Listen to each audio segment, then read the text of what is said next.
Here's a riddle. How am I like Batman? We're both dummies. I'm here to talk about my all-time favorite Batman show, Batman the Animated Series. But furthermore, I'm actually here to talk about the show's Lost episode. I say that with quotations because it really isn't, but it also kinda is. Let me explain. Batman the Animated Series, while being one of the most iconic outings for the Dark Knight, is also tied into a whole universe of continuity. This includes several animated series, movies, and even video games. And the Batman video games attached to the series usually had their own original stories. But one Batman game in particular went above and beyond to make their game have the true BTAS experience. So they conveyed their narrative with the actual animation you would see in the show.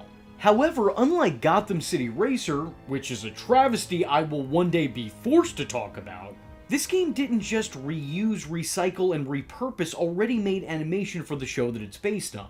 It instead hired the same animation studio that worked on Batman the Animated Series, and the same voice actors from the show as well. Because of this, these scenes seamlessly capture the magic of the show, and create an experience that feels not only reminiscent of the source material, but identical to it.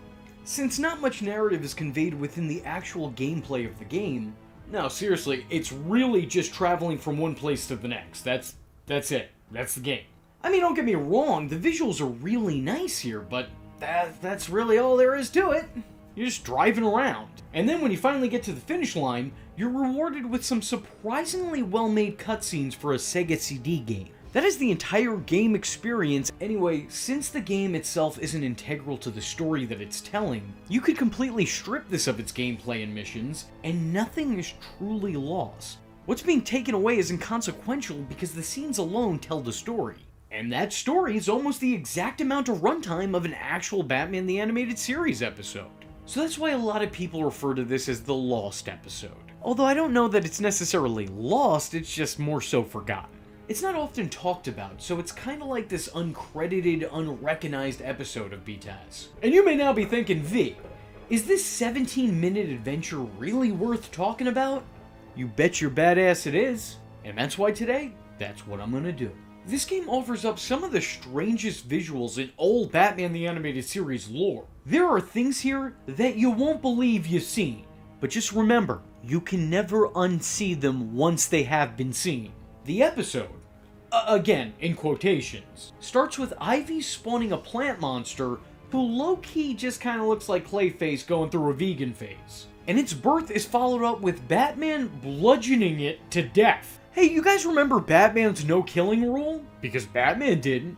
I mean, sure, this thing's not human, but I also don't think that's a good enough reason to execute him. I know a lot of people will say that this rule only applies to people, but why? Batman is one of the most compassionate heroes who takes the value of life seriously. I mean, it's not going to stop Batman from putting you in a full body cast for the rest of your life, but, you know, the guy cares about the value of life, not necessarily the quality of it. Batman is sworn to not play judge, jury, and executioner, so why would that rule only extend to humanity? I don't think Batman is the type of man to hold some sort of species superiority complex.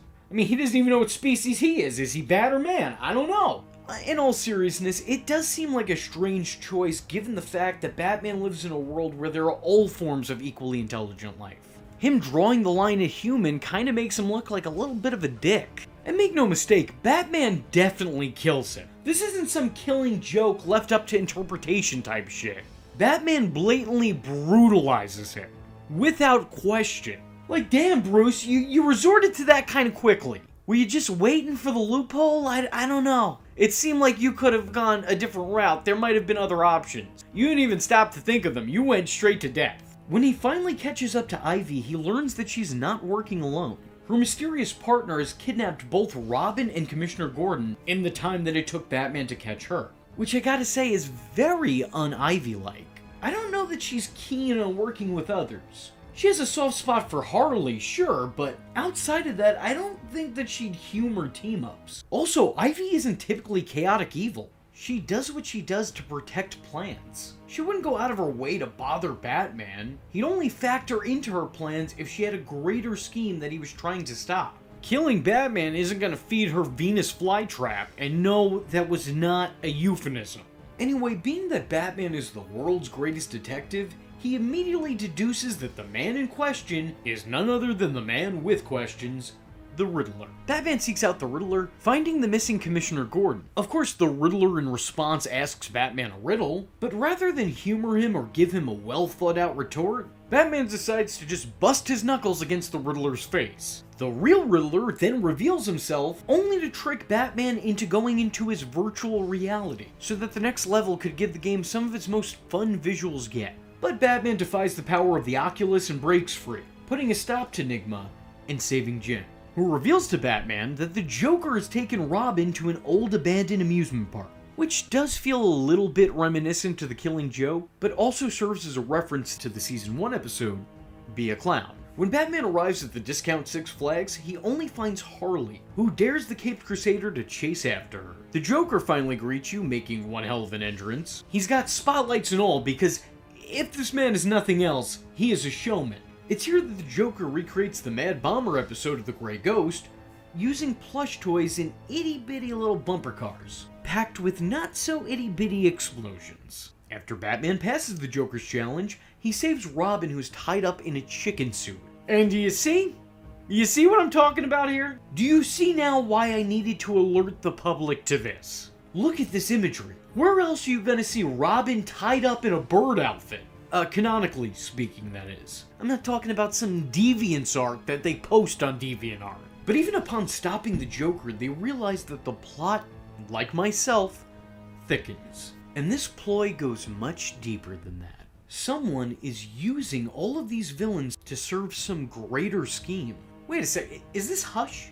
Is this Batman the Animated Series Hush? Because I'm starting to feel like it is. Joker clues them in and lets them know that it's been mob boss Rupert Thorne who has orchestrated this whole plan. Which, if you're playing this game as a kid, probably felt a little bit disappointing.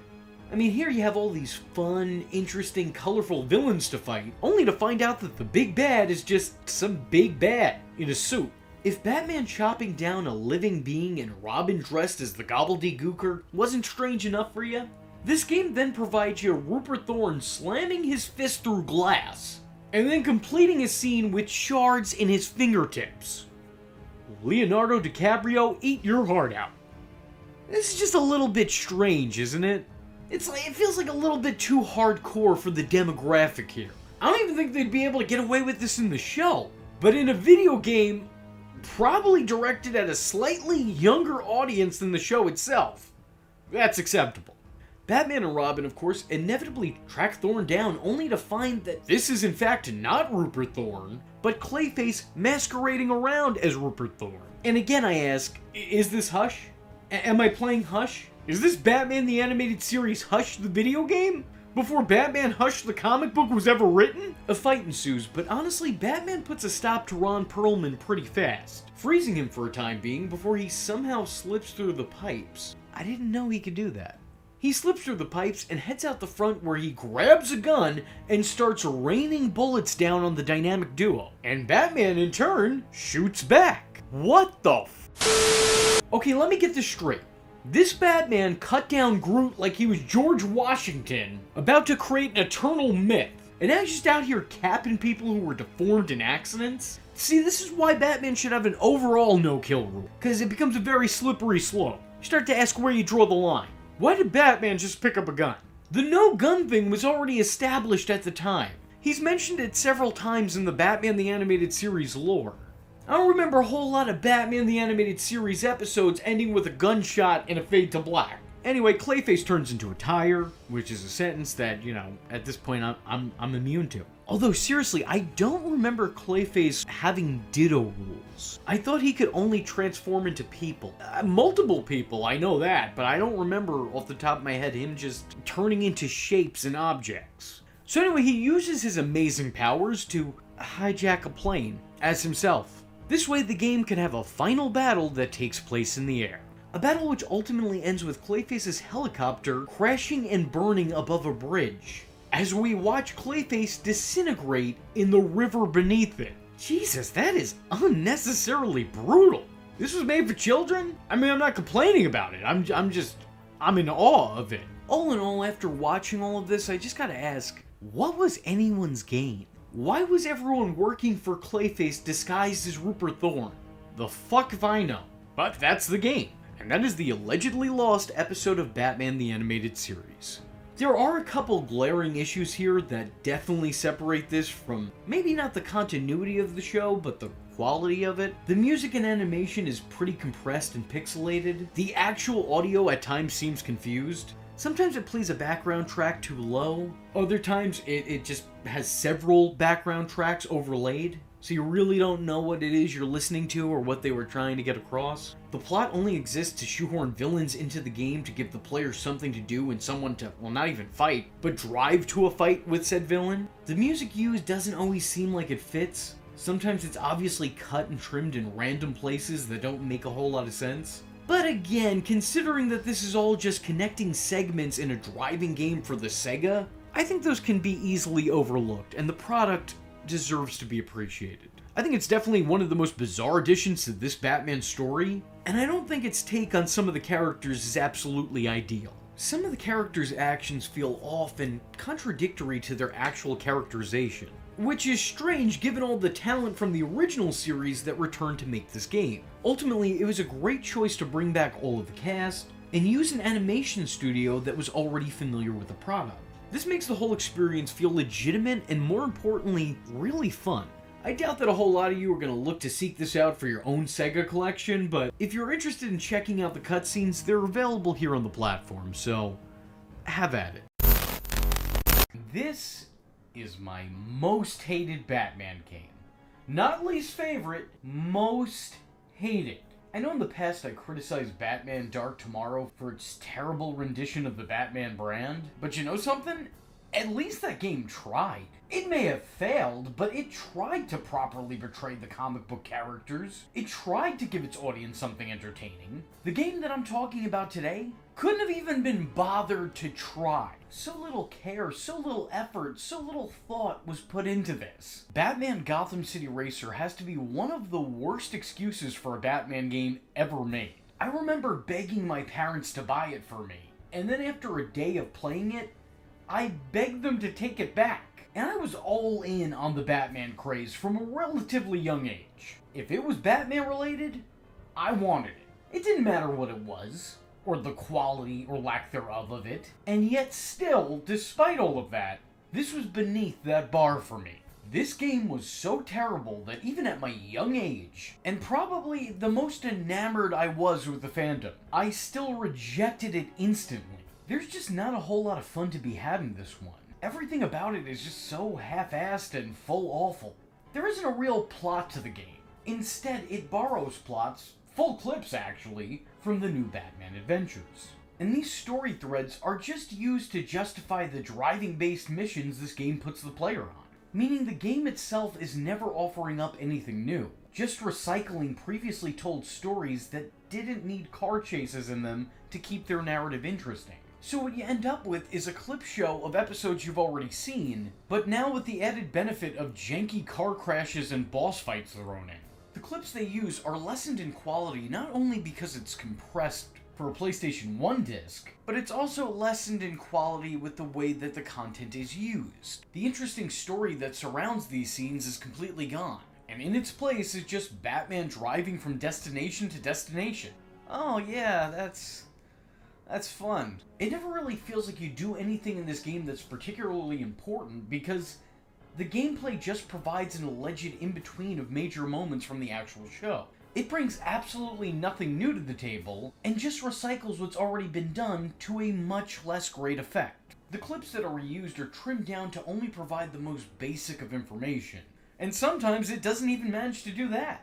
Continuity-wise, this is all over the place. In one mission, you're tracking down Harley Quinn and Poison Ivy, and then several missions later, the plot is surrounding Harley Quinn's origins. And when the game is not conveying its plot via already animated scenes from the show, it's providing text boxes to cap off the climax. And as you could probably imagine, it's not really all that satisfying. This isn't exactly the level of production you'd expect a Batman the Animated Series game to have. When this game was released, they'd already done a lot more impressive things with the brand. Made games that were actually fun, When combined, the clips provide a little setup and payoff, but their stories never really come together to form a cohesive or even coherent overall story of the game. You're pretty much just driving from place to place to stop that one thing from that one episode. And that's it. That's the whole game. But never mind the thinly veiled pseudo-story, let's talk about the actual game, or a lack thereof. Have you ever wondered what it would be like to play the Batmobile missions from Batman Vengeance, except far worse with far worse controls? Have you ever hoped you could play bumper cars in a next-to-empty Gotham City? If you answered yes, then here's your chance. The skybox is the limit. The game never asks you to do anything cool or noteworthy because all of its missions are just to drive to the destination. Rinse, wash, repeat. Over and over and over again. Just drive until you get to the cutscene. On a few occasions, it actually gives you boss battles, but they're in the form of car combat. The gameplay isn't captivating or challenging, it's just sort of a minor annoyance. This game, more than any other Batman game, just feels like a chore to play. And I really can't imagine too many people have fond memories of playing this one. I mean, by all means, if I'm incorrect, feel free to correct me in the comment section below. Tell me all about how Gotham City Racer is the greatest Batman game ever made, how it is your favorite, how it is integral to your childhood. What Superman 64 did for Superman fans, Batman Gotham City Racer has done for Batman fans, and I'm going to leave it at that. The premise of the game alone should be enough to turn one away, but in execution, it's actually way more embarrassing.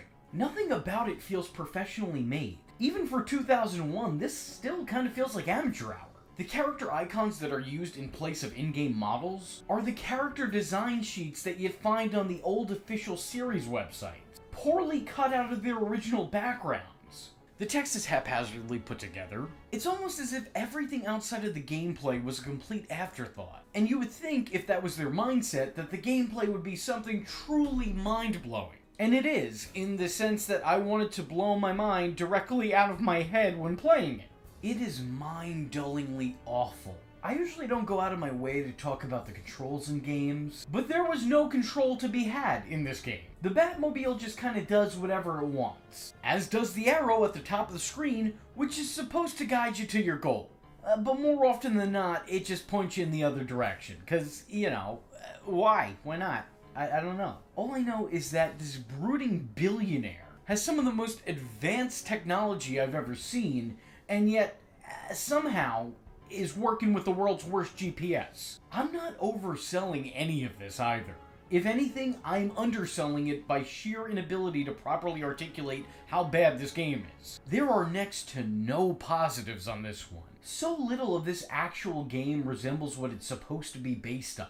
Nothing about this feels like Gotham City, except for maybe the rare occasional notable landmark that might pop up. This was obviously made for cheap, in a probably limited amount of time just to try to turn a profit. But there's nothing to this game worth remembering. No reason worth playing. I don't even know if I should be talking about it. Some things are probably best left forgotten to the annals of time. You know, sometimes we just gotta let the past be the past and not bring it with us to the future. If you've played Gotham City Racer for all of 5 seconds, you'd have a complete understanding for what this game is and all that it has to offer. Not much. Overall, I think it's a pretty poor product. Maybe the worst misuse of the character and the mythos in terms of DC gaming. It's a giant disappointment and a blemish on the Batman brand of games. Seems like old times, eh, Bats? You, me, a vat of chemicals? When you think about Batman games, more than likely the first to come to mind are the Arkham games. And why wouldn't they be? They're great games with a plethora of Batman's biggest baddies who all have their own parts to play in a bigger plot, with a lot of the most iconic and beloved voice actors returning to the roles they made famous on Batman the Animated Series. Well, way before any of those games, we had Batman Vengeance, a great game with a plethora of Batman's biggest baddies who all have their own parts to play in the bigger plot, with a lot of the most iconic and beloved voice actors returning to the roles they made famous on Batman the Animated Series. Sound familiar? In a lot of ways, I think this game could be seen as the blueprint for the Arkham universe. As a matter of fact, in retrospect, it's kinda hard to play this game without thinking of the later ones. But because of the passing of time, I think this is one of those things that often gets lost in translation. And because of how great other games have been, this one gets shockingly overlooked and underappreciated. But ultimately, I think it plays a vital role in both the animated series and the Arkham series, almost serving as a bridge between the two. Not in canon, mind you, but, like, conceptually. It's sort of the blueprint and an important piece of Batman gaming history. There are definitely moments that can come off as a little bit goofy or otherwise clunky. Like this entire sequence. Batman enters a room, doesn't see a doctor, puts out a missing persons report to Barbara back at home, who asks, "Did he leave the computer disk behind?" And Batman's like, "Oh yeah, no, he did, right in front of me. It's, here on the ground." Or moments later when Mr. Freeze throws a glass tank at Batman, and this is the animation the game plays for the glass breaking. Okay, not exactly timeless. Or this moment where it makes it look like Batman is just casually watching a woman be abducted from afar. Not the greatest look. There's plenty of early PlayStation 2 goofiness, but honestly, it's almost a rarity. Most definitely there are some limitations here. Yet in spite of them, this game mostly holds up. One thing I'll always appreciate about the game is how it was consistently trying to switch things up, introducing new mechanics, new challenges entirely different from the mission that came before. You could play any level of the game and you'd never know what you were gonna get. One minute you're learning to freefall, and then the next you're piecing together technological puzzles to break into rooms. You could go from throwing batarangs at a deranged clown on a wrecking ball, to battling a giant one-eyed plant monster. There was no predicting Batman Vengeance. But as I was saying, I won't be talking in too much detail about gameplay. That's mainly because I'm not really much of a gamer, and I will readily admit that I suck. I actually picked this game up with the intention of making this review about 4 years ago with a friend.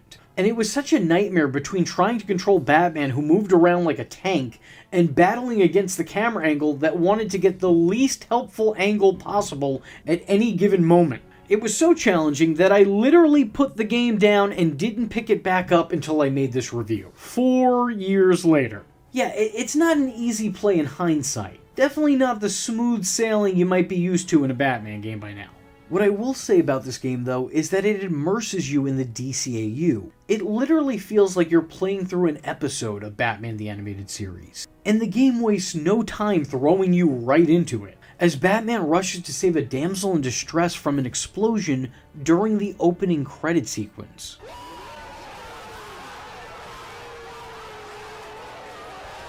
So here to tell you a little bit more about the gameplay is someone I'd like to consider a member of my extended Bat family, Channel Pup. Take it away, Ace. Hi, Degenerates. If you don't know me already, I'm Channel Pup, and I know a thing or two about Batman. I think it's why Infuso invites me to do these things. Someone around here's gotta know a few things about Batman, am I right? Yeah, it's probably actually him that knows more about Batman, but hey, I'm here! Now, when you're a little kid, you've got kind of the interests that are thrown upon you by, I don't know, kids' TV, your parents, and stuff like that, and Batman was one of the very first things that I just kind of approached on my own. That's not to say that my parents didn't love Batman. My dad was thrilled to bits when he found out that I was getting into superheroes and Batman, and that interest was something that my parents really nurtured. I remember back when Warner Brothers shops were a thing, my parents took me to a Warner Brothers shop to get me a Batman costume, and I ran around the store wearing the Batsuit. I remember getting a phone call from Santa Claus that he couldn't get me the Batman action figure that I saw at the comic store that I really wanted. The reason being was because it was collectible, very expensive, and a kid my age would never appreciate that. Also, Santa was just my dad on the other end of the phone, but I did get some really cool Batman stuff growing up, and one of which was the very first video game that would be bought for me. Not the first video game I played, but this was, you know, my first video game of my very own, Batman Vengeance. I don't remember exactly how old I was when Batman Vengeance was out, but I know that I was technically too young for the game. It said 11 on the box. I wasn't 11 yet. And being completely honest, yeah, this game is quite a complicated one for a kid to just pick up and play unless they are a particularly well-coordinated kid. But that also feeds into what I love about Batman Vengeance. This isn't just like a simple beat-em-up or platformer. This game really offers you a comprehensive Batman experience like what the Arkham games would go on to do years later. Even though it challenged me as a kid, I loved Batman Vengeance. The platforming and combat was cool, but what really sealed the deal was being able to go into like a first-person view and use Batman's gadgets or drive the Batmobile in the Batwing. There are parts of Batman's arsenal that even the Arkham games years later are yet to touch. Now, it doesn't weave quite as organically in and out of, say, gadget play and platforming and combat quite as smoothly as later games would, but the fact that this is all here shows that this is really kind of the blueprint for the Arkham series, which would go on to become one of the most acclaimed video game series of all time, and might I also say highly deserved, because I adore the Arkham games, and I adore this as kind of a piece of history that might have influenced them. I'm sure it did. Yeah, the movement by today's standards feels a little sticky. Going into a first-person view to get your gadgets up feels a little unintuitive, and the combat isn't really all that satisfying, but you gotta think, this was the first time we had all of these elements down in a 3D space for a Batman video game. So this game took place in the universe of Batman the Animated Series, or, well, its later iteration, the new Batman and Superman Adventures. And so it carries the art style and cast over from that show to this game. Which means we got more excellent performances from the late great Kevin Conroy and Michael Anzara, both playing Batman and Mr. Freeze respectively, who are also just the definitive voices of those characters. Sheesh, sometimes I get a reminder that Kevin Conroy's no longer with us, and it just feels so strange. Still stings, man. Still stings. We have, of course, also got the iconic and scene-stealing Mark Hamill as the Joker. So the pedigree on display here is all really strong, voice acting-wise. The new Batman Superman Adventures aesthetic has been translated really well to the 3D, all things considered, and the pre-rendered CGI cutscenes look really good. Remember the short-lived CGI animated show Beware the Batman? Great show, great aesthetic, but sorry, this is still what I wish that show looked like. Because this aesthetic is just amazing, and I gotta say, while I still prefer the original Batman the Animated Series art style, this one definitely translates better into 3D than I think that version would have. I don't know, I might be wrong. Now, story-wise, they go for kind of an episodic format, much like Batman the Animated Series itself, with the game split up into 5 episodes, each with their very own title card on the loading screens as well, and they're beautifully illustrated. Again, this game is just dripping with that Art Deco style, even down to just the title screen. I still remember the unsettling sound effects of the menu screen. Almost each episode puts a specific villain in the spotlight as well, with them being the main boss fight for that story. Episode 1 focusing on the Joker and Harley Quinn, Episode 2 featuring Mr. Freeze, Episode 3 focusing on Poison Ivy, Episode 4 just in general being more about Gotham's crime underworld, and Episode 5 once again focusing on the Joker, tying the entire story together. It's all a long con involving criminal investment and insurance fraud. Again, pretty mature for a tie-in game for a cartoon. It's like a short serial where the episodes feel kinda standalone, but they all tie together in the end, and that's really smart. This is a structure that makes Batman Vengeance still special today, and the closest thing we have to that structure now is more along the lines of Batman Telltale than it is, say, Arkham, for one example. I think for me, levels-wise, the highlight of this game is the SWAT chase. This is where the game really ramps up the intensity, as Batman has to evade the forces of the GCPD, who are just all over Gotham. Batman Vengeance is quite a claustrophobic and confined game, but this is where the game really opens up as you run across the roofs of Gotham, going through buildings, and then you have to take down a helicopter. The music by Sean K. Clement is just firing off on all cylinders. The red sky is just looming over you constantly. It's an incredible level, as Batman is forced to fight against people that he'd really rather not fight. As for my least favorite stage in the game, it's got to be the Batmobile chase. And it's a shame because, as a kid, this was the level I was looking forward to the most. Unfortunately, the Batmobile mechanics just aren't very good. I mean, what the hell kind of car needs a grappling hook to turn a corner? The depth of field and lighting on this stage isn't great either, so you can easily miss your turn and fail the entire level. And it's a real shame after how good the Batwing level was, but hey, at least we have that, right? They might have flubbed the Batmobile, but they got the Batwing dead right. I mean, again, also, it's just cool to have these vehicles in here. Every facet of Batman is just in this game. Even his criminal persona matches Malone. My favorite boss fight in this game has to be the Mr. Freeze boss fight. It really seems like that character just lends really well to boss battles. The atmosphere here is crazy, the music is excellent, Michael and Zara as Mr. Freeze just taunting you the entire way, how you have to use the Prometheum capsules to defeat him. It's just an incredible boss that gets my pulse raised every time I play it. In terms of least favorite boss, I would have to give that to the Poison Ivy monster. It's by no means a bad fight. In fact, the bosses in this game are actually really good. It's just that you're gonna spend most of your time just throwing batarangs at its legs. And once you know what to do, it is kind of ridiculously easy. I have no idea how my younger self was stuck on this for so long. Episode 1, A Girl to Die For. The game starts off the way a lot of Batman stories start off, with the Joker causing trouble. For one reason or another, the Clown Prince of Crime has his eyes set on this relatively unknown Gothamite, Mary. He's kidnapped her son and is holding him ransom to the tune of $5 million. Which kinda makes you wonder why he'd want to blow her up if he already had her son and was waiting on her forced babysitter payments. As Batman works the case and saves her on multiple occasions, including from a later abduction, Batgirl researches back at the Batcave looking for answers. While she still may be Batgirl in name, and oddly enough, costume, seriously, you're in the cave, there's no one here, who is this for the benefit of? She serves more of an oracle role here, aiding Bruce in the fight against crime from the comfort of her own computer chair. But after saving Mary on multiple occasions from Joker's goons, this leads to a showdown between Batman and the Joker on Gotham Bridge. And this is a boss fight that I thought was the coolest thing I had ever seen up until that point in time. You have to throw batarangs at the Joker as he swings at you on a wrecking ball. Miley Cyrus, eat your heart out. After a fight with the Joker on the bridge, he drops Mary's son, causing Batman to go and make the heroic save, only for him to realize the ruse with this big reveal. Oh, Batman, you saved my little booby trap. I don't know how I could ever thank you. Now, there's a couple things wrong with this moment. Number one, you mean to tell me Batman couldn't figure out that Mary was just Harley Quinn in disguise? Mary, who had no record of existing up until Joker's threats?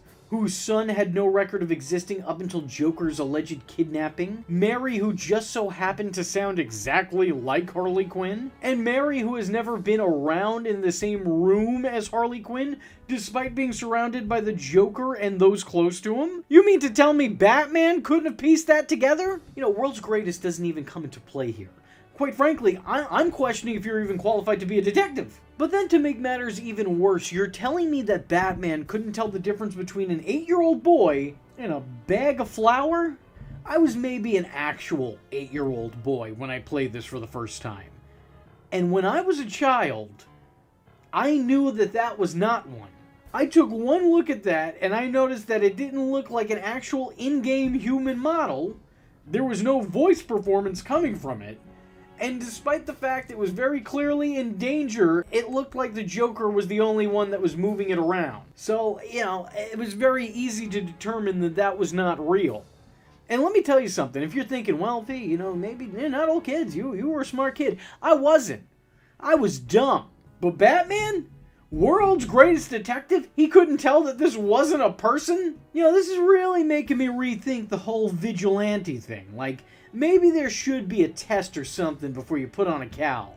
Something needs to be done. Actually, let's go ahead and take this a step further. Joker and Harley set this whole thing up. Harley pretended to be a different woman and hoped Batman wouldn't be able to see through a wig and presumably makeup. Surprisingly, Batman did not see through this amateur disguise. They then nearly had Harley killed, all in the hopes that Batman would come and rescue her on time. You know, I'm willing to think that Joker's crazy enough, and Harley is so meaningless to him that he'd carelessly use her like that. I can believe that.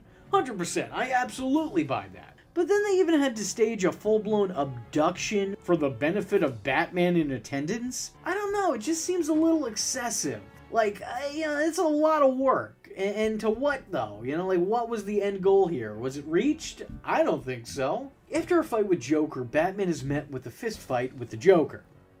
Of course. Which, let's be honest, is a bad call because we all know how those fights typically go. Joker and Harley bicker throughout the bout, with Joker at first annoyed at her for helping, and then being annoyed even more so for not helping. Out of revenge, Harley cheers Batman on as the fists fly, all the way up until Joker nearly getting knocked off the bridge. Batman tries to save him, but Joker forces his hand with the aid of a joy buzzer, leading to his shocking demise. Watching what she believes to be the Joker's death, Harley jumps off the bridge after him without hesitation. Luckily, Batman jumps after her and manages to make the save. The episode ends after a distraught Harley verbally quits her life as a career criminal. Episode 2. In Cold Blood. As you can imagine, since this is an episode titled In the Low Temperatures, we're following Mr. Freeze, as Batman follows his wrath that's left a bunch of icy near corpses in his wake, freezing Gotham Industrial's doctors and security in blocks of ice. I remember these levels being some of my favorite when I was a kid. I just found the frozen aesthetic really charming, and being able to beat your way through ice and discover new areas or saving security guards was just really a lot of fun. Just hearing some of the sounds from this level hits me right in my nostalgia.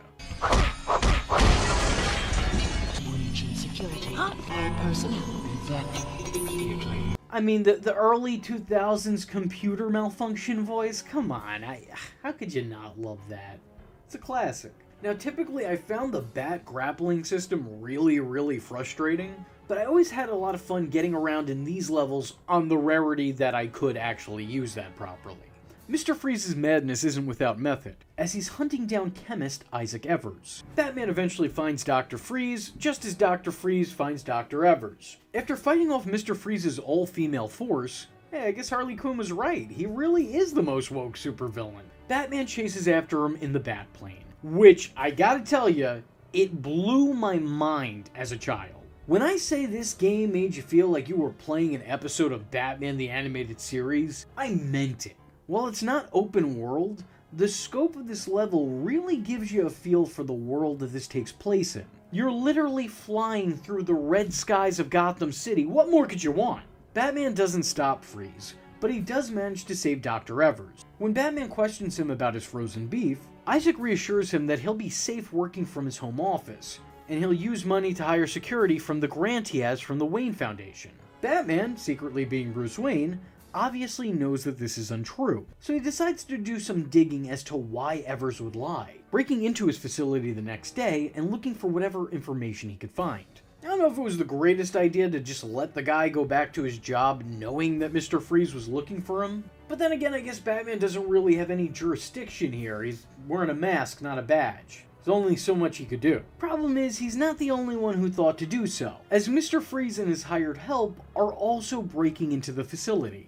It's then Batgirl comes to a startling revelation. You see, Evers is working on medicine for the cryogenically frozen. You can easily imagine why that would be of interest to Mr. Freeze given the state that his wife is in. Although if this game is canon to the animated series and follows the redesign, Nora was already awakened at the end of Batman and Mr. Freeze, so...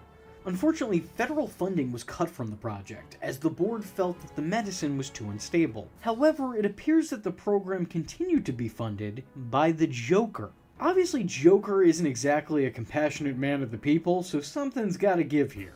Batman searches for the good bad doctor, but only finds Mr. Freeze. A boss battle ensues that, yet again, really reminds me of the Arkham games, as the entire fight is spent hiding from Mr. Freeze and using your surroundings to get one over on him, trying not to take damage from a distance and sort of sneak attacking him and using the room to your benefit. Following the fight, Mr. Freeze's helmet breaks, causing Freeze to panic and in his desperation throw his freeze ray to Batman in an effort to save his life.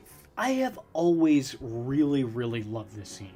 There's not a whole lot to add to it, I just think that it needs to be appreciated. It's a good visual representation of the relationship between Mr. Freeze and Batman. They're opponents, but I wouldn't necessarily say that they're enemies. I don't even think that they dislike each other. I've always felt that Batman feels a deep sympathy for Mr. Freeze, while Mr. Freeze has always respected Batman as an intellectual peer. Cut to the mayor at the train station with what looks to be Hush. This really looks like it was going to be the animated series version of Hush. Unfortunately for DCAU fans, you're going to have to wait a few more years until he's canonically added into the mix. And then even then, so you'll be asking yourself, will it canon? This may look like a fashion statement or wardrobe choice on the part of the mayor to show how pro-Batman he is, but it's actually the tracker Batman placed on Harley following the Joker's dip in Gotham River, on the back of his shirt collar where everyone would be able to see it. Batgirl is shown to be investigating the two as we enter episode 3. Plant food. Poison Ivy is doing some research of her own when a mysterious glowing vial labeled Gotham Chemical is dropped off to her. Not thinking twice, she pours some on a plant that she'd been feeding to a rabbit, and that plant then feeds on that rabbit. I don't know why Poison Ivy would feed her plants to animals when she clearly sees animals as being inferior to plants and wouldn't want to sacrifice any of her precious babies, but I also don't know why, if she loves them so much, she would just foolishly pour whatever radioactive crap is in that vial on them and wouldn't be worried about it damaging her plants. I think this is a problem with Poison Ivy in general. It's really easy to write yourself into a corner with her because there's a lot more she wouldn't do than she would. At some point, you gotta go, well, yeah, she's an evil plant lady. She wants to use plants to do her bidding to save other plants, I think. But, like, at what cost? Does she not care about the floral life she's sacrificing? Does she ever second-guess her actions? Does she even test whatever she uses on plants before it's being used on plants? I don't know. There's a lot to think about, and I'm already clearly overthinking it, so let's just move on. Batgirl informs Batman of the secret transaction the mayor made before asking for backup, which leads to Batman driving up to the train and grappling out of the Batmobile as it's still moving. Batman boards the near-empty train, taking on waves of new enemies, who look a lot less like Poison Ivy monsters and a lot more like Killer Croc kids. Though I think they're intended on being a reference to the new Batman Adventures episode Chemistry, where Poison Ivy does sort of have henchmen that look like this. The graphics make it a little bit hard to say for sure, but I believe that is the intent. Batman saves Batgirl, I guess, but honestly, it kind of seems like she was handling her own. Her health bar barely dropped when I played. While she may have been screaming for Batman's help, I just don't really think that she needed it. Like, Barb, you clearly had this covered. There's no reason to call in the big guns. Adding Batman to this brutality is really just excessive force. Next comes, as Pup so elegantly put it, the worst part in the whole game. He didn't even do this level the injustice it deserves. But I'm not a gamer, so let's just move on. I'm not going to worry about it. I'm going to move on to the next cutscene. The car chase, should you call it that, ends in a crash. Upon inspection of the scene of the accident, Batman questions why Harley would intentionally lead Batman to the scene of the crime. What does she have to gain in all of this? Once again, I would be remiss if I didn't compare this to Arkham, where the deck is stacked against Batman, and all his villains serve as the proverbial house of cards that are against him. Those cards ultimately being dealt out by the Joker and Harley. Here, it feels very much the same. They find what looks to be an apple that's hosting some sort of plant parasite in it. A parasite they believe the mayor may have also consumed. So Batman and Batgirl Scooby-Doo it and split up. Batgirl looking after the mayor, and Batman tracking down Poison Ivy. This led to my least favorite levels because I sucked when it came to Poison Ivy, man. I mean, I'm a very offensive person. You know, I've been told that my whole life. Everyone's always like, V, you're very offensive. And I say, thank you, I appreciate that. But my defense is trash. I've never taken any defensive damage in my life. When I play games, I take damage, like a lot of it. I am not good at not getting hurt. I screwed up a lot. I actually put this game down a couple times as a kid when I got up to these levels because I was really, really bad at them. And this game is completely unforgiving. Health was scarce. You just kind of had to suck it up and move on and pray to Raoul that you had enough health to make it to the next level. Poison Ivy's plant monsters are the worst enemies this game has to offer. And it offers you a lot of them. Like, too many. At least for my liking. And I like nature. But I'm instinctively going to burn down the next rainforest somewhere in protest. So, take that, Pixels. Anyway, Batman makes his way through dilapidated buildings filled with plant residue and Poison Ivy's demon seeds, until we finally get to a boss battle with this guy, which is undoubtedly a callback to a much earlier episode of Batman the Animated Series, House and Garden, where Poison Ivy's children/minions take on this very appearance. So it's kind of cool seeing the old and the new working side by side. I mean, I guess in present time they're old now, but there's something heartwarming about this. After the brawl, Batgirl reports on Harley's motive. stating that Poison Ivy tried to get Harley to go along with her plan, but Harley refused because she was too distraught following the death of her beloved abuser. Poison Ivy's apparently since been trying to take her revenge on Harley over rejection, and now Harley's ratting her out, and also giving away that her apparent weakness is electricity, which I don't remember being a thing in the series. I always thought it was a lack of sunlight or water that would have done her in, but electricity works fine too, I guess. You just gotta hope that Livewire doesn't come to visit. Batman stumbles upon Ivy extorting the mayor, so she introduces him to her not-so-little friend. I have a lot of memories of this fight, but not a lot of memories actually winning this fight. After the Dark Knight tells the plant lady to eat mulch, he delivers the cure to the mayor free of charge. Because he's a billionaire, he's not going to accept money from the mayor. I mean, what is he, poor? Episode 4, Fool's Grave. Okay, so the start of this episode confuses me, because narratively, you'd think it would follow the last episode. But it starts with a quick flash forward to flash back to Batman starting to tell the story of the episode, and then it fast forwards once again, I think. I'm actually kind of still a little confused about the exact order of events, but whatever. What you need to know is that Batman is suspicious of the Joker's demise because, well, A, he's the Joker. The guy seemingly dies and comes back more times than Ra's al Ghul, and that's without the luxury of a Lazarus pit. And B, his henchmen seem to still have not gotten the memo, as they're very clearly still working in his name. Well, unless they're back to working for the Penguin, as previously stated. Batman questions civilian Harley Quinn, who doesn't seem to know anything about the Joker's return. Eventually, he tracks the face-painted goons down to Gotham Gas Works, where he finds that they're attempting to burn down Gotham City using the pipelines. Why? Because insurance fraud, of course. Well, at least initially. Joker's henchmen weren't following the orders of the corpse of a clown, but instead following the orders of Isaac Evers, who just so happens to share a voice with the corpse of a clown. He wanted to burn down Gotham Industrial. The clowns, however, have since taken over his plans and expanded on his initial vision, hoping to set the city ablaze and have the city streets match the city skies. Batman exits the building, bringing Evers to the waiting GCPD. But upon his arrival, Jim Gordon is attacked by a batarang, and with Batman on the scene, he's very obviously the primary suspect. The squad surround the Caped Crusader looking to take him in, and it's here that the player gets to pretty much reenact the opening of Over the Edge, as they play as Batman desperately trying to evade the GCPD. It's one of the most unforgiving levels of the game, and honestly that's saying something, but the whole playthrough just feels so cinematic. The rainy rooftops, cops at every corner as the helicopter swarms over shooting you.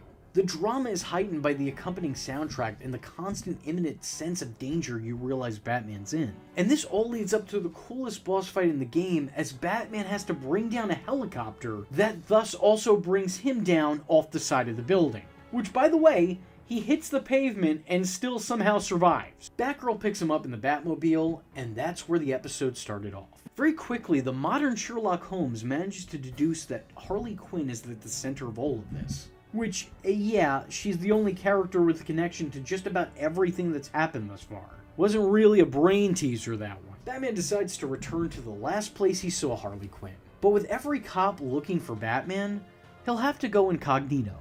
Which is when this game reintroduces Matches Malone, the really obscure disguise Bruce Wayne wore on all of 2 occasions in the show.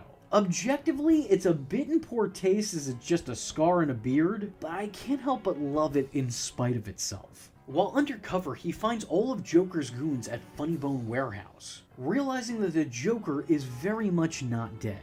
In fact, the whole game has been a part of his grand scheme. Because of course it has! And here we are, Episode 5, the big finale, Infernal Jest. Batman goes to confront the Joker, who basically has to spell it all out for him. Here's the joke. I'm not dead, and Gotham is. You know what, guy? If you have to explain the joke, it's not really all that funny, now is it? Hilarious. He proceeds to explain his plan in a way that would make Syndrome from The Incredibles blush. He just stands there shamelessly monologuing. Joker and Harley, now back in her Harley Quinn outfit, introduce Batman to one of their own not-so-little friends. And after a quick fight that sees Batman get the upper hand on this pre-yucko, Tiny over here is given an immediate rematch as the Joker makes his exit in a getaway blimp. And I always thought this was a real missed opportunity to have a Harley Quinn boss fight. I don't really see why she wouldn't be utilized like that in the game. She's already been a major player in the story, and if anyone was going to try to fight on behalf of the Joker, it would obviously be her. You can't even say it's a boy-girl thing, because Batman's decked Mr. Freeze's henchwomen without a care in the world. I mean, granted, he didn't fistfight Poison Ivy, but he did still hit a bunch of women with visors. They might have just been cold and had eye conditions. Unsurprisingly, Batman defeats this roadblock and follows the Joker to the blimp, where another boss fight occurs. And somehow the Joker has gotten considerably tougher since the last time you fought him. I mean, sure, the Tommy gun definitely made the man start off bold, but he didn't skip a beat when he dropped it. After defeating the Joker yet again, Batman managed to disable the gas and save the day,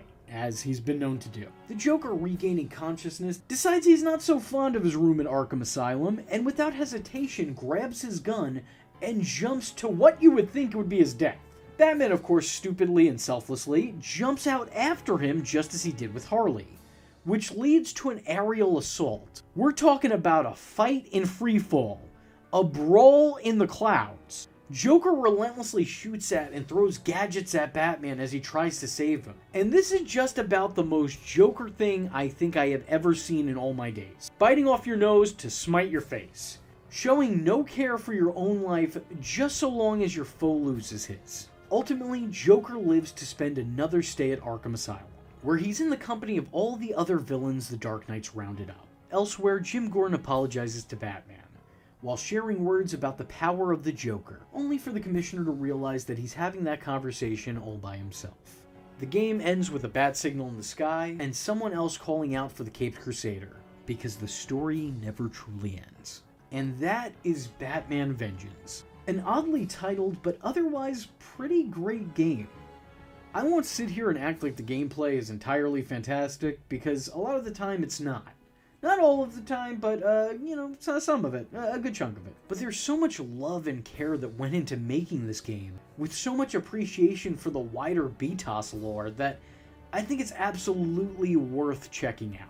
What do you think, Ace? To anyone out there that has played the Arkham games and loves them but hasn't played this, what are you doing? Play Batman Vengeance immediately. It is the embryo of what the Arkham games would go on to do, but has a few things that it does itself, which it does, dare I say, a little better than the Arkham series. I'll definitely say the writing here is leagues better than the Arkham games ever got to. It does a fantastic job at bringing Batman the Animated Series into the video game medium, particularly with its episodic format. The art style of the new Batman and Superman adventures has been so lovingly recreated in the 3D realm here, and it works wonderfully. Honestly, visually this game hasn't really aged too badly. Sure, it's a little crunchy, but it still looks good, and it's because of just how good the art direction in the new Batman and Superman adventures was, and how well it carried over here. Batman Vengeance just deserves a lot more recognition and love for what it managed to achieve. This was the closest thing we would get to the Batman Arkham series before the Batman Arkham series, but it's got all of that Art Deco style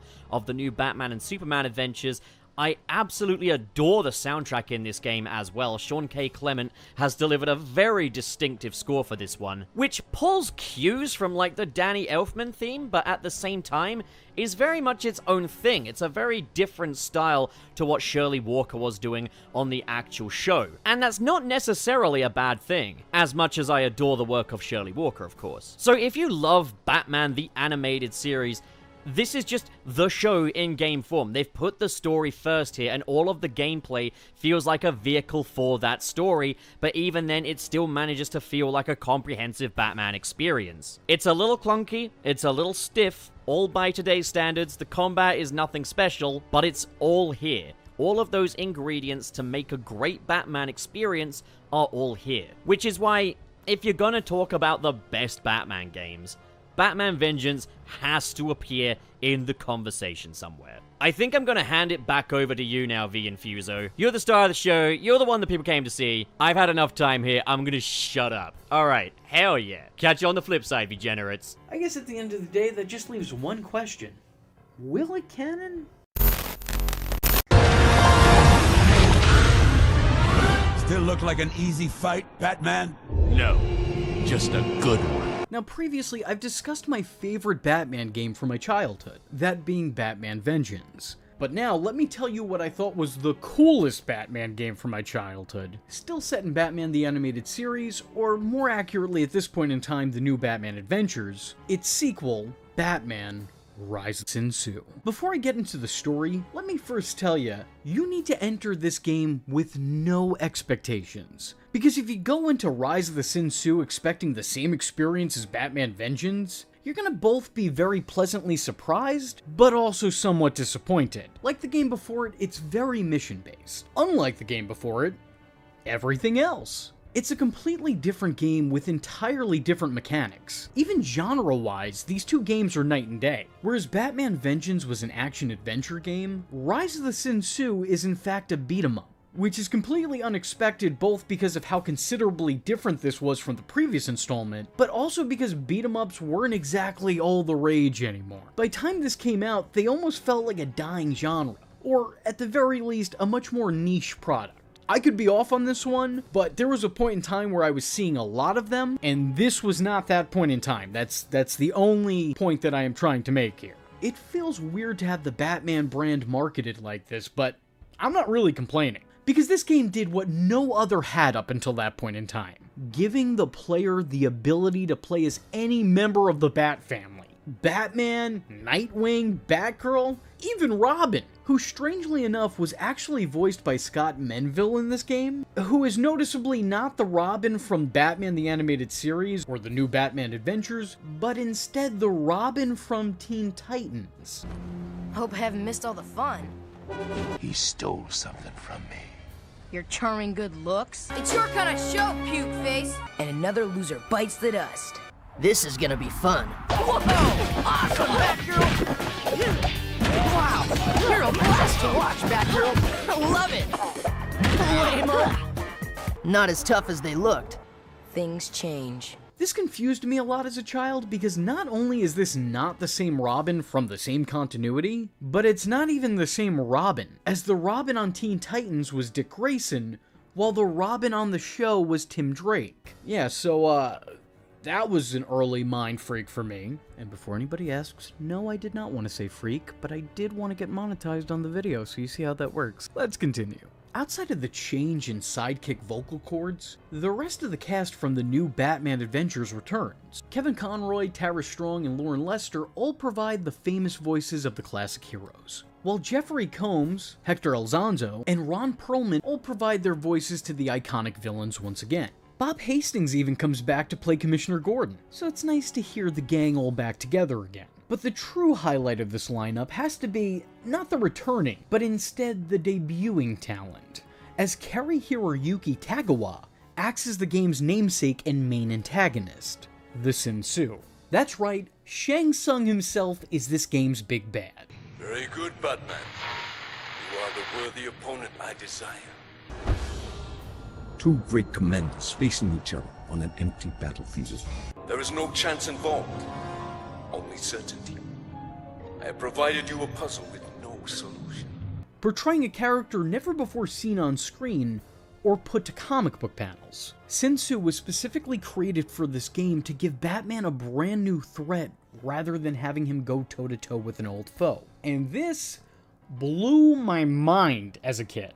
It instantaneously made this a must-play. A new villain wreaking havoc on Gotham City, being posed as Batman's greatest threat? Yeah, sign me up, take my money, I'm there. And surprisingly, the character was created by comic book artist Jim Lee, which explains why it looks awesome. Sin Tzu is an Asian warlord who had been captured and shipped to Arkham Asylum for further study. Now, I'm just gonna pause his origin story right there because that sounds like an incredibly dumb idea. Like, Arkham is notably underfunded and understaffed, clearly, because every major bad guy and a couple of minor ones made their way out of it. Like, we're not talking about a once-in-a-lifetime Shawshank Redemption type of arc. We're talking about people breaking out of there all the time. So going out of your way to transfer somebody from a completely different country and bring them to Arkham Asylum, a place that is notorious for how many inmates have broken out seems like the worst idea. Also, let it be known that I call into question the need to send him to Arkham Asylum, because their success rate in rehabilitation and mental health is just at an all-time low. I think that this is really the worst place that you could put him. Anywhere else really would be better than this. This is a worst-case scenario. Of course, as you can imagine, this process didn't go as smoothly as intended, and it was only a matter of time before he broke out of Arkham and looked to take over the city, using some sort of doomsday device. The Sensu also has a great deal of power, being able to control the minds of the weak and impressionable. Using his yin-yang alchemy, which by the way is an actual term used, Sensu turns Clayface, Bane, and Scarecrow, as well as all their underlings, into his mindless drones. And I imagine that it's probably considerably easier to possess these people into committing crimes because that's what they do anyway. However, I do take some issue with Bane and Scarecrow being written to be impressionable and weak. I don't know, I wouldn't call that an accurate description of either of these characters, especially in this continuity. After taking on swarms of enemies, both basic and bosses, Batman deduces that the Sensu is hiding in Arkham Asylum, which seems a little familiar, because the best place to hide is in plain sight. Now, I say that sarcastically, but also seriously at the same time. It's valid on both levels. But upon re-entering Arkham, Batman comes face to face with all the enemies he encountered and sent there from the last game, frozen solid, trapped in suspended animation, as the Sensu is taking control of them and keeping them completely frozen, which is an interesting premise. It makes for a really cool visual, but again, I gotta take issue with the game insisting that characters like Joker, Harley, Ivy, and Mr. Freeze are all weak-minded and impressionable. 2 of the 4 are doctors, and another one of them has been referred to as a maniacal super genius, managing to trap the Dark Knight on numerous occasions. Nonetheless, of course, I appreciated this little nod to the game's predecessor, and I'd be lying if I didn't say that I marked out as a kid for these little non-verbal cameos. They're like the coolest continuity that I had seen at that point in time. I have a similar situation with the Batman the Animated Series episode of Mount Olympus. I was just happy to have gotten the reference. Oh, and to the people who tried to correct me in my last video and tell me that Rise of the Sensu wasn't in fact a sequel to Batman Vengeance, well, here you go. They literally only referenced the 4 characters that Batman took down in that previous game. This was intentional. Ultimately, Batman tracks down Gotham's greatest threat, but falls into a trap doing so. The Caped Crusader goes one-on-one with the Warlord, and after a grueling battle, justice is served. The General's armies stand down following his defeat. The device is disabled and Gotham City is saved once again. The game unsurprisingly ends with Batman and Jim Gordon talking on a rooftop, an all too familiar ending. And that's the story of Batman Rise of the Sensu. Now, gameplay I won't speak on too much. I'm not really a gamer, so that was never really a selling point to me, even when I was a kid. It's gonna sound a little strange, but I didn't just get video games to play them. As a matter of fact, most of the time, I got them to see how they played out. I'm a sucker for story, in any medium, but I did find this game to be a lot of fun. Getting to be overly animated as you're beating up swarms of enemies, listening to your heroes make quips and just share witty dialogue mid-fight, learning new attacks to use on your opponents with each and every battle, getting to see these iconic versions of these heroes in their comic book counterparts' classic costumes was awesome. There's a lot of fan service here with this one. You can tell there was so much passion put into this. But ultimately, I do find that the game gets overly repetitive. After a few levels, you've pretty much experienced almost all the game has to offer. It's fun while it lasts, but it's not good for long intervals of time. I always put the controller down after an hour or so, because it's just more of the same thing but slightly different. Regardless, I still think that this game is something that needs to be experienced. I'd hate to see it lost to the annals of time. Maybe it's fondly remembered for some, but it's definitely not something that is beloved or even remembered by most. I think if you're a Batman fan, you should probably check this one out. And it's best if played with friends. You'll definitely get more mileage out of this one with that. I know I did. Personally, I loved this game as a kid, just for the simple fact that it gave me more time with my all-time favorite character at the time, Nightwing. Someone who was often left on the cutting room floor of the new Batman adventures. He had a presence for sure, but he also wasn't always present. so it's good to see more of him. And being able to play as him, I mean, it really just a godsend. The Sin-Tzu character didn't really get over with audiences the same way other original creations for the animated series did. He wasn't exactly the next Harley Quinn. Despite that, I do think he was a really fun addition and a unique character that with the right amount of time and effort put into, could really be something special.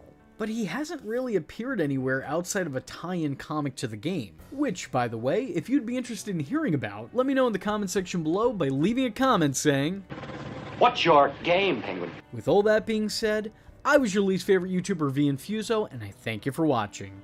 Hope to see you in the next one. I am vengeance.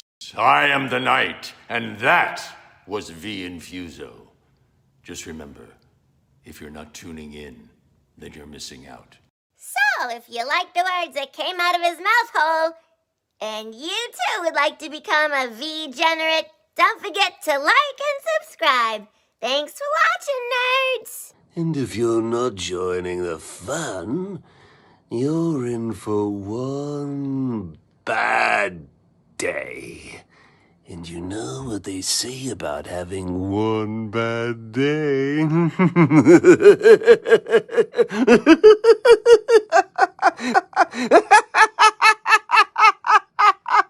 Catch him next time. Same bat time.